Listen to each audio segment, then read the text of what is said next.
சர்க்கரைவள்ளி கிழங்கு வாங்கினீங்க அப்படின்னா ஒரு டைம் இந்த மாதிரி மசியல் செஞ்சு சாப்பிடுங்க, ரொம்ப சூப்பராக இருக்கும். ஸோ அதுக்கு சர்க்கரைவள்ளி கிழங்கை க்ளீன் பண்ணிவிட்டு இந்த மாதிரி நல்லா வந்து கட் பண்ணி வச்சுருக்கேன். இது கூட வந்து கொஞ்சமாக சால்ட் ஆட் பண்ணி ஒரு 2 விசில் விட்டு எடுத்து வச்சுக்கலாம். அதுக்கப்புறம் தாளிப்புக்கு எண்ணெய், கடுகு, ஒரு 2-3 பல்லு பூண்டை வந்து தட்டி வந்து ஆட் பண்ணிக்கோங்க. அதுக்கப்புறம் மசாலா வந்து தனியா பொடி 1 ஸ்பூன், அதுக்கப்புறம் சில்லி பவுடர் ஒரு 2 ஸ்பூன், கரம் மசாலா 1 ஸ்பூன்.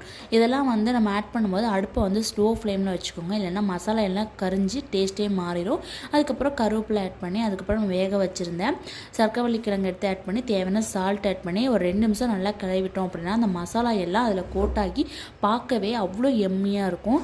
இதை வந்து நம்ம தாளித்து சாப்பாடு, ரசம் சாப்பாடு இதுக்கெல்லாம் ரொம்ப சூப்பராக இருக்கும். இதை நீங்கள் அப்படியே சுடு சாப்பாடோட போட்டு பிணைஞ்சு சாப்பிட்டீங்க அப்படின்னா எந்த சைடிஷ்ஷு எந்த குழம்புமே வேணால் அவ்வளோ சூப்பராக இருக்கும்.